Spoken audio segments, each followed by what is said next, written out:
the person I considered practically a sister, decided that our friendship was worth less than a promotion at work. What she did was so calculated, so cruel, that to this day I wake up in the middle of the night thinking about the signs I should have noticed. If you've never been through a betrayal like this, consider yourself lucky. But subscribe to the channel because the story will make you rethink everything you think you know about the people closest to you. My name is Olivia, and what I'm going to tell you is how my best friend Grace used seduction and manipulation to steal the chance of my lifetime. You know that feeling when you look at a person and can see the entire history you've built together? That's exactly what I felt every time I looked at Grace in the office. We had been practically sisters since we were 8 years old, when she moved to the house next to mine in Boston, and our friendship was one of those you see in movies: inseparable, confidants, accomplices and everything. When we decided to move to New York after college, it was natural that we would look for work at the same company, and we managed to get into Sterling & Associates, a marketing agency that seemed like the perfect place to start our careers. For 3 years, we worked side by side as marketing assistants, sharing not just the physical space, but also our dreams, frustrations, and those moments of despair that only those who work in agencies know. Grace had always been the more extroverted of us two, the one who could make the boss laugh during tense meetings, while I was more focused on details, the one who stayed late reviewing campaigns and making sure everything was perfect. Our shared apartment in Brooklyn was small but cozy, full of post-its with creative ideas stuck on the fridge and empty wine bottles that witnessed our long conversations about the future. But what I didn't realize at the time was how Grace had subtly changed over those years in New York. The sweet and loyal girl I met in childhood was being replaced by someone more calculating, more ambitious in a way I couldn't completely identify. She started making comments about our financial situation, about how other people our age had already gotten promotions, about how we needed to be more strategic in our careers. I thought it was just the natural stress of someone trying to establish themselves professionally. But now I see those were signs of something much bigger. Grace had always had this natural ability to read people, to understand exactly what each person wanted to hear, and in the corporate environment this became a powerful tool. She knew how to network, how to position herself in meetings, how to be remembered by superiors in a way I never managed to master. While I focused on delivering impeccable work, she was building relationships, creating connections that I only came to understand later how strategic they were. Our dynamic started to change almost imperceptibly. She became more reserved about some projects, more competitive in situations we would have previously solved together. What hurt me most was realizing that our friendship was being filtered through this new version of Grace, a version I didn't completely recognize.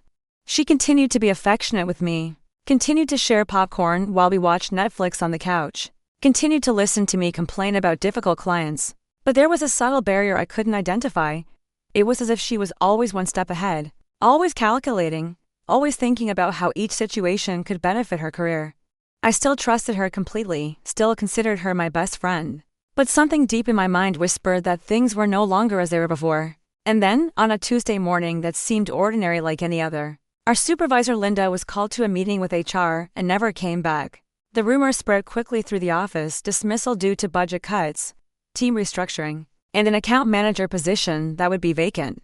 At that moment, looking at Grace from across our shared desk, I still believed we would face this opportunity as we had always done everything in life together, as best friends who root for each other's success. But the gleam in her eyes when she learned about the vacancy told me that maybe I was being too naive about what our friendship really meant to her. The news of Linda's dismissal spread through the office like wildfire, and I swear I could feel the tension in the air changing every minute that passed. Richard, our director, called an emergency meeting for the afternoon, and all of us were in that strange limbo of pretending we were working normally while our minds boiled with possibilities. Grace was strangely quiet, different from her usual way of commenting on everything that happened in the office, and I noticed she was absorbing every detail, every movement, every whispered conversation among colleagues. When the meeting time finally came, the air was so heavy you could cut it with a knife. Richard entered the conference room with that confident executive posture he always maintained. But I could see he was nervous too. After all, losing Linda meant much more work for him until he found a replacement. He explained that the company was going through restructuring, that some cuts were necessary, but that there were also opportunities for those willing to take on more responsibilities. When he mentioned the account manager vacancy, I felt my heart race in a way I hadn't felt in a long time. This was a chance I had been waiting for 3 years. The opportunity to finally prove I was capable of much more than just executing tasks. The position included managing a premium client portfolio, leading a team of 4 people, And most importantly, a salary increase that would make a gigantic difference in my life. I was tired of counting pennies, of sharing an apartment out of necessity and not choice, of wearing the same black blazer to all important meetings because it was the only one I had. This promotion represented not just professional growth, but also the possibility of finally having the financial independence I so desired. I looked at Grace during the meeting and saw she had the same determined expression I had known since childhood, the one she had when she decided she was going to achieve something. No matter what. The selection process would be internal, Richard explained, and we would have 2 weeks to prepare a complete presentation on how to restructure the department and improve client results. He mentioned he was looking for someone with strategic vision, leadership capacity, and ability to build solid relationships with clients. Every word seemed to be directed at both me and Grace, and I knew we both had the necessary qualifications. The difference was that I had been responsible for much of the technical and strategic work that kept our clients satisfied, while she had the natural talent for the more political and social side of the business. When we left the meeting, there was a moment of awkward silence between us as we walked back to our desk. I expected her to say something like what an incredible opportunity for one of us, or regardless of who gets it, we'll continue being friends. But she just smiled strangely and said, "May the best woman win." Something in the way she said that gave me chills, as if she had just declared war in a subtle and elegant way. At that moment, I realized our friendship was about to be tested in a way I had never imagined. The rest of the afternoon was a strange dance of forced courtesy and veiled competition. We both started organizing our ideas, reviewing our past projects, thinking about how to present our strengths more convincingly. I focused on gathering data about the results I had achieved, the campaigns I had practically created alone, the clients I had saved when everything seemed lost. Meanwhile, I watched Grace making calls, scheduling informal meetings with colleagues from other departments, and I realized she was playing a completely different game from mine. She wasn't just preparing for a presentation, she was building a support network. When we got home that night, the apartment felt smaller, more tense, as if professional competition had invaded our personal space. We ordered pizza as we always did on Tuesdays, but the conversation was forced, full of uncomfortable pauses and smiles that didn't reach our eyes. I tried to maintain normalcy, talking about other subjects, but it was impossible to ignore the elephant in the room. For the first time in 15 years of friendship, I felt there was an abyss between us. And the worst part was that I had no idea how it had formed so quickly. When we went to sleep, each in our own room, I stayed awake late thinking if our friendship would survive what was to come. The next days were an emotional roller coaster I had never experienced in my life. Grace and I fell into a strange routine of cordial competition, where we tried to maintain the appearance of normalcy while each secretly worked on her strategy to get the promotion. I woke up earlier, stayed later, and transformed our shared desk into a silent battlefield where each document, each call, each conversation could be an advantage or disadvantage. The tension was so great that our colleagues started to notice. Jake from finance even commented that it seemed like a bomb was going to explode between us at any moment. I decided to focus totally on numbers and results, because I had always been more analytical and thought concrete data would speak louder than anything else. I spent entire nights creating detailed spreadsheets showing how I had contributed to each client's growth, how my strategies had increased campaign engagement, how I had saved money for the company with creative solutions. Guys, I know you're anxious to know how this whole story will end, and I promise you won't believe what happened, but leave in the comments if you've ever been through a similar situation at work. My presentation was becoming impeccable, with colorful charts and realistic projections that showed exactly how I intended to restructure the department. Grace, on the other hand, was adopting a completely different approach, and it took me several days to understand exactly what she was doing. She started showing up at the office in more elegant clothes, always impeccable, and began greeting everyone with that warm smile she knew how to use so well. She scheduled lunches with people from other departments, participated in casual conversations in the break room longer than normal, and whenever Richard passed by, she found a way to strike up a conversation about projects or make some intelligent comment. I thought she was just trying to make a good impression, but now I realize it was much more strategic than I imagined. What bothered me most was seeing how she managed to balance this new professional persona with the friendship she maintained with me. During the day, she was the ambitious and calculating Grace I was beginning to know, but at night, at home, she went back to being the same person as always, or at least pretended to be. She helped me choose clothes for meetings, said my presentation was looking incredible, and even suggested some improvements that really made a difference. This duality confused me deeply, because I couldn't understand if she was being genuine or if she was playing a much more complex game than I was capable of perceiving. A week before the final presentation, I started noticing more subtle changes in her behavior.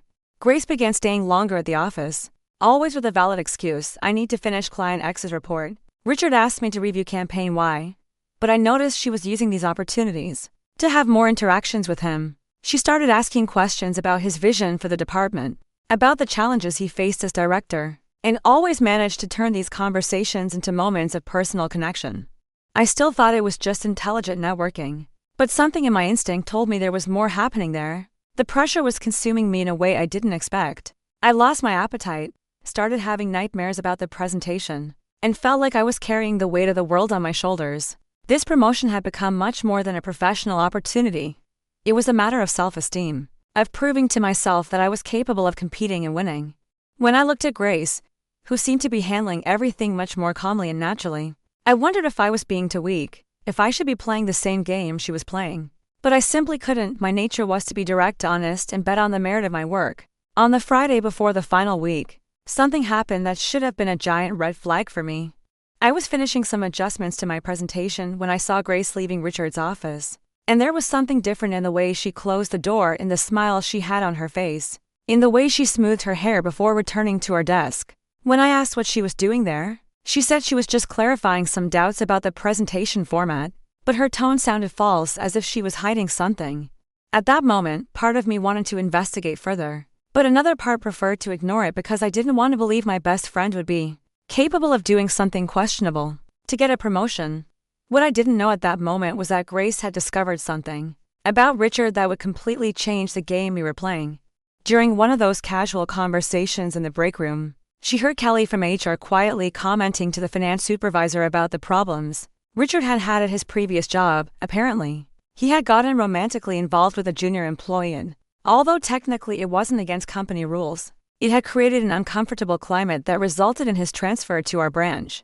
Grace, with that ability she had to extract information without seeming intrusive, managed to discover more details over the following days. She discovered that Richard was divorced for 2 years, that he lived alone in an expensive apartment in Manhattan, and that he had a reputation for being too charming with younger female employees.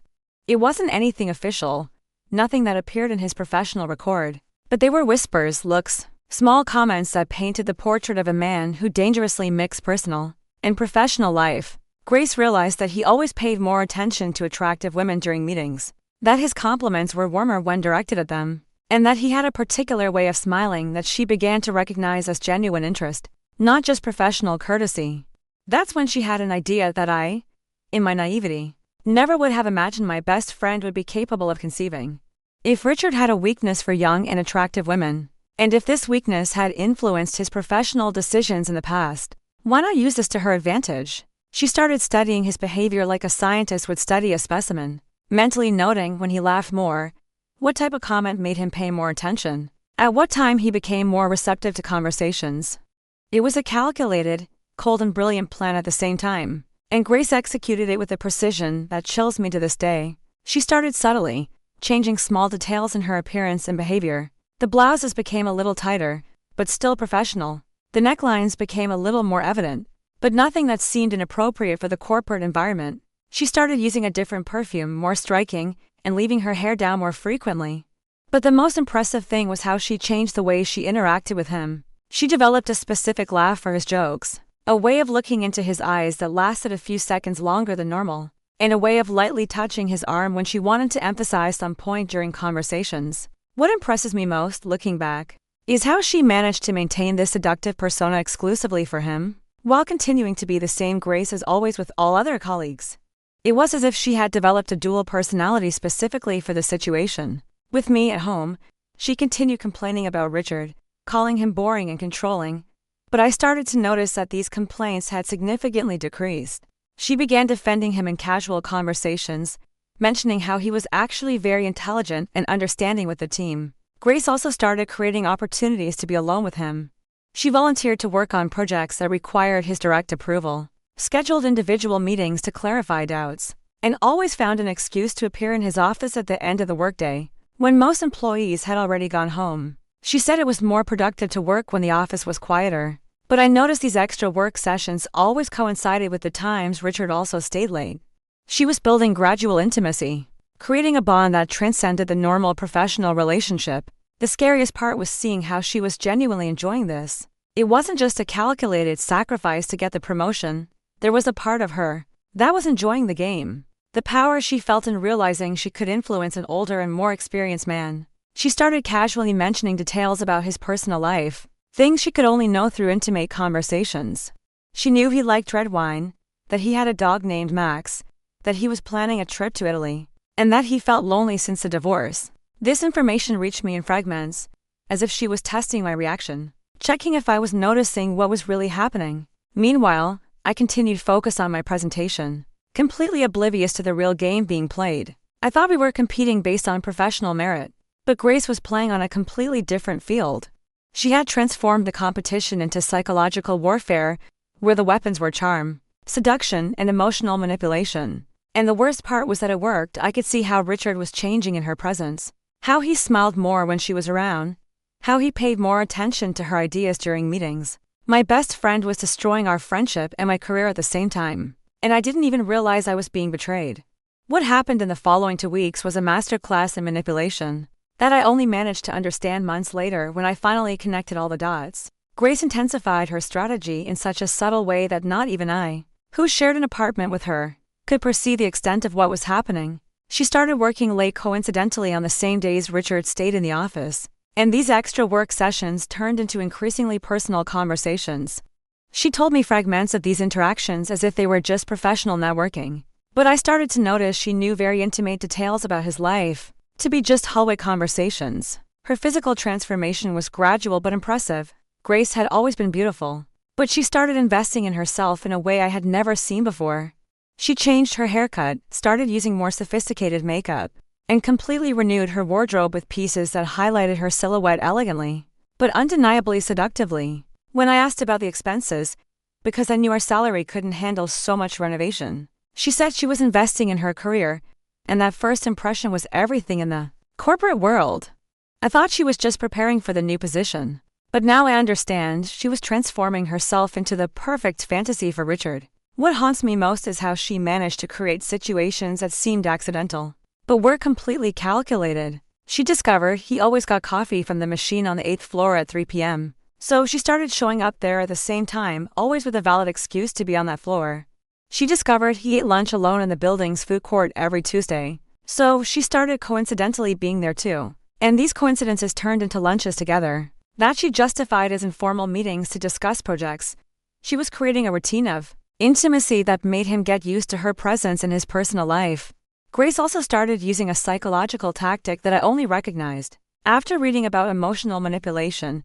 She became the person he most wanted to impress. During meetings, she asked intelligent questions that showed she was really listening to his ideas. She praised his strategic vision in a way that seemed genuine, and whenever he told a story about his professional experiences, she reacted with sincere admiration. She was feeding his ego in a way that probably no woman had done since the divorce. Richard started to shine in her presence, and I could see how important and valued he felt when she was around. Tell me in the comments, do you think Olivia should have confronted Grace at this moment? But the most brilliant part of her plan was how she managed to make him feel like he was conquering her, when in reality it was the opposite. She feigned subtle resistance to his advances, created sexual tension that left him constantly wanting more. When he made a more intimate comment, she blushed slightly and changed the subject, but always with a smile that said maybe another time. She was transforming his attraction into an obsession, making him think about her even when they weren't together. The physical escalation was gradual but deliberate. First came the accidental touches. She bumped into him in the elevator, touched his hand when taking documents, straightened his tie saying it was crooked. Then came the longer hugs when they greeted each other, the whispers in his ear during meetings, when she wanted to comment on something confidential, and the times she stayed closer to him than necessary when they were reviewing presentations on the computer. She was creating physical intimacy that made him associate the pleasure of her proximity with the work environment. The turning point happened on a Thursday night, when she arrived at the apartment 2 hours later than normal, with slightly disheveled hair and a gleam in her eyes I hadn't seen in a long time. She said she had stayed late finalizing the presentation with Richard, and that he had asked her to take a look at his projects for the next quarter. When she showered that night, I heard her singing in the shower, something she only did when she was genuinely happy or excited. At that moment, part of me started to suspect there was more happening than just professional preparation. But I still didn't want to believe my best friend was capable of such a calculated betrayal. What I didn't know was that night in the empty office, among piles of documents and PowerPoint presentations, Grace had crossed a line from which there was no return. She had transformed years of friendship, trust, and complicity into weapons to destroy my career. And the worst part was that she was enjoying every minute of it. While I slept peacefully, believing that the next day I would present my work under fair competition conditions, she was sealing my fate with kisses and promises whispered in the dark. The discovery happened in such a mundane way that to this day, it hurts to think about the irony of the situation. It was a Monday morning and I was late for a meeting with an important client. So I borrowed Grace's cell phone to call the Uber driver, while she was in the bathroom getting ready. When the screen lit up, a message notification appeared that made my world collapse in seconds. It was from Richard and it said, "I can't stop thinking about our night yesterday. You're incredible, Grace. I can barely wait to see you today." My first instinct was to think it was some mistake, that maybe it was a message sent to the wrong number. But then I saw there was a history of previous conversations. My hands trembled when I opened the chat and saw weeks of messages exchanged between them. They weren't just professional messages, they were intimate conversations, full of innuendos, personal compliments, and references to encounters that clearly weren't work meetings. I saw messages from him saying how she was different from other women in the office, how he felt connected to her, and how that special night had been exactly what he needed after so much time alone. Her responses were a perfect mix of seduction and professionalism, always making it clear she was also interested, but maintaining a tone that could be interpreted as innocent if someone else read it. What shocked me most was realizing this message exchange had started 3 weeks earlier exactly, when we found out about the vacancy. It wasn't a passion that arose naturally during the selection process. It was a calculated strategy from day one. I saw messages from Grace asking about his personal tastes, about his hobbies, about how he felt about work. She was collecting information like a detective, building a psychological profile to know exactly how to seduce him. There were even messages from her canceling our weekend plans to work, plans I now understood were disguised romantic encounters. When Grace came out of the bathroom and saw me with the phone in my hand, the expression on her face told me everything I needed to know. It wasn't surprise, it wasn't shame, it was the look of someone who had been caught, but wasn't sorry. She tried to take the phone back, but I moved away and said, "Seriously, Grace? Seriously?" She was silent for a few seconds, probably calculating what the best response would be, and then sighed as if it was just a minor inconvenience to have been discovered. "Olivia, you don't understand. It's not what it seems," she said, but her tone had not a hint of conviction. "It's not what it seems," I repeated, feeling a rage I had never felt in my life. "You're sleeping with our boss to get the promotion I also want, and it's not what it seems." She sat on the bed, ran her hands through her hair, and looked at me with an expression that was a mixture of defiance and tiredness. "Olivia, you've always been naive. Do you think the corporate world works only on merit? Do you think people get where they want just by being competent?" Those words hurt more than any slap in the face, because I realized she wasn't even trying to deny it. She was explaining to me why I was stupid for not having done the same thing. "How many times did you sleep with him?" I asked, and the question came out more like a scream than a normal conversation. Grace was quiet for a moment, then answered, "That doesn't matter. What matters is that I'm going to get this promotion, and you can choose whether you want to continue being my friend, or if you're going to keep victimizing yourself." The cynicism in her voice was frightening. She was talking as if she had done something completely normal, and I was the crazy one for reacting badly. At that moment, I realized I didn't really know the person I had shared 15 years of my life with. "You destroyed our friendship for a promotion," I said, and I felt tears starting to appear in my eyes. "You betrayed me in the worst possible way." She got up, took her purse, and walked toward the door. Before leaving, she turned and said, "Olivia, you've always been my best friend, but you've also always been my biggest competition. I just did what was necessary to win." The door slammed and I was left alone in the apartment, holding her phone and feeling like my entire life had been a lie. What hurt me most wasn't just the betrayal, it was realizing that, while I was killing myself working until the early hours of the morning, creating perfect presentations and analyzing every detail, she was investing her time in a completely different strategy. She had understood that the game wasn't about professional competence, but about personal influence. And the worst part was that she was right. When I arrived at the office that morning, there was already an email from Richard congratulating Grace on her well-deserved promotion. and informing that the official presentation would be just a formality. My best friend had won the war before it had even officially started, and I didn't even know I was losing. What happened in the next few days was a silent war that transformed our apartment into an emotional battlefield. I could no longer look at Grace without feeling a mixture of anger, disappointment, and a deep pain that seemed to corrode everything inside. She, in turn, began treating me with calculated coldness, as if I were just an inconvenient obstacle in her path to success. The tension was so dense you could cut it with a knife, and we both knew something was going to explode. It was just a matter of when. On Wednesday, 3 days after my discovery, I finally got the courage to really confront her. I arrived home and found her in the kitchen, preparing an elaborate dinner, something she only did when she was celebrating some achievement. When I asked what she was celebrating, she looked at me with a smile that didn't reach her eyes and said, "Well, officially I can't tell yet, but let's say certain things are working out very well." That was the last straw for me to completely lose my composure. "You really don't feel even a hint of remorse, do you?" I exploded, throwing my bag on the floor so hard it hit the wall. 15 years of friendship thrown in the trash for a promotion, and you still have the nerve to celebrate in front of me? Grace stopped what she was doing, turned slowly, and stared at me with an expression I had never seen before. It was pure determination mixed with something that bordered on contempt. "Olivia, you need to understand something. I didn't throw our friendship in the trash. I simply chose my future instead of continuing to be your shadow forever." Those words hit me like a punch to the stomach because they revealed something I had never realized. Apparently, during all these years, she felt inferior to me somehow. "My shadow?" I asked, trying to process that information. "Grace, you were always the most popular, the most charismatic, the one everyone loved." "What are you talking about?" She gave a bitter laugh, one of those that sounds more like a bark than amusement. "Exactly because of that, Olivia. You didn't even notice, did you? I was always a clown, the one who made everyone laugh. But you were the intelligent one, the competent one, the one teachers praised, the one parents used as an example." It was at that moment that I began to understand that our friendship was built on a much more fragile foundation than I imagined. During all these years, while I saw her as my best friend and partner, she was harboring resentments I didn't even know existed. "So you betrayed me out of jealousy?" I asked, feeling a deep sadness take over me. "No," she replied, approaching me with slow and deliberate steps. "I betrayed you because I finally found a way to be better than you at something. And you know what? I'm very good at it." What scared me most at that moment wasn't the admission of betrayal, but the way she said it with pride as if she had discovered a special talent.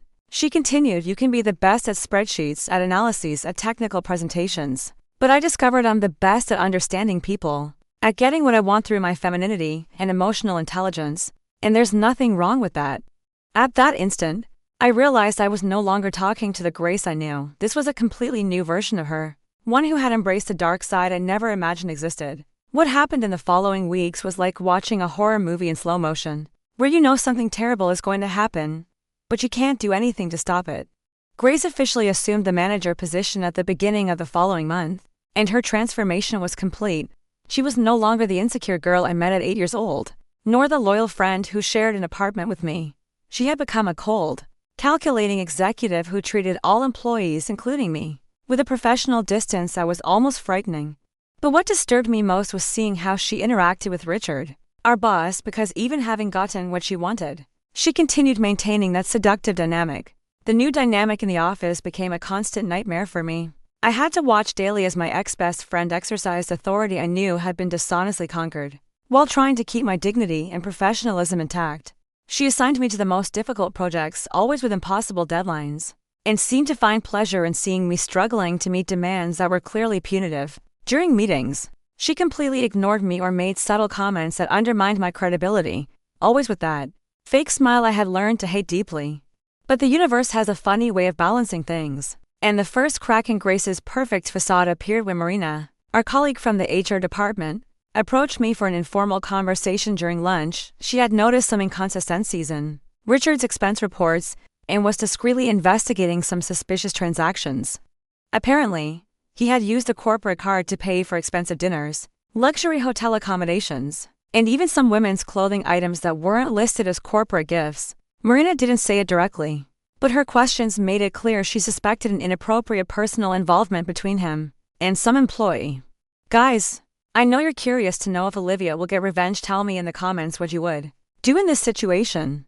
The information Marina gave me was like finding a time bomb about to explode. Richard was being internally investigated for inappropriate use of company resources, and if it was proven he was using corporate money to fund a personal relationship, that would be grounds for dismissal with just cause. More importantly, if it was discovered that an employee was directly benefiting from the scheme, she would also be fired and could even face legal processes for professional misconduct. During the following 2 weeks, I found myself in an extremely complicated moral position. Part of me wanted Grace to pay for what she had done, wanted to see her lose everything the same way I had lost my chance to grow professionally.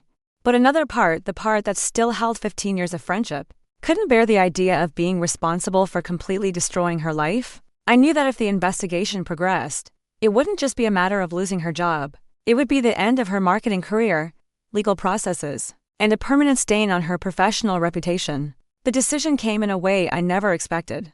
On a Friday afternoon, when most employees had already left, I was finishing a report when I heard altered voices coming from Richard's office. It was him and Grace arguing, and even without wanting to listen, it was impossible not to hear. She was desperate, saying that HR's investigations were getting too close and that they needed to be more discreet. He, in turn, seemed to be panicking, talking about how his career would be ruined if they discovered the scheme. But what he said next made my blood freeze. Grace, you don't understand. If they find out about the expenses, I'm going to put all the blame on you. I'll say you blackmailed me, that you seduced me to get the promotion. Who do you think they'll believe? A director with 15 years of the company or an ambitious junior employee? To this day, 3 months after all this, I still don't know if I made the right decision. Grace lost everything: job, career, reputation, and Richard was also fired for just cause. But sometimes when I'm alone in my new apartment, yes, I moved. I wonder if I should have acted differently. Should 15 years of friendship have been worth at least a conversation before letting her sink? Or did she deserve exactly what happened? What disturbs me most is that, in the end, I also came out wounded from this whole situation. I didn't get the promotion, lost my best friend, and now work at a new company where I have to rebuild everything from scratch. But you know what I learned from this experience? That sometimes the people we love most are capable of the worst types of betrayal. Not because they're bad by nature, but because ambition can transform anyone into someone you don't recognize. The Grace I met at 8 years old still exists somewhere, but she was suffocated by an adult version who decided that winning was worth more than maintaining integrity. And maybe, just maybe, that's a lesson we all need to learn, that not always the people who sleep next to us are the ones who most root for our success. Now I want to know from you, have you ever been through a similar betrayal? Do you know someone who was capable of anything to get a promotion? And most importantly, do you think I did the right thing by not stopping the investigation? Or should I have protected Grace even after everything? Leave your opinions in the comments because I really want to understand different perspectives on this situation. If this story moved you in some way, subscribe to the channel and activate notifications so you don't miss the next videos. Share with those friends you think would never do something like this. Because sometimes the person we least expect is exactly the one who surprises us most. And remember, we don't always know people as well as we think we do.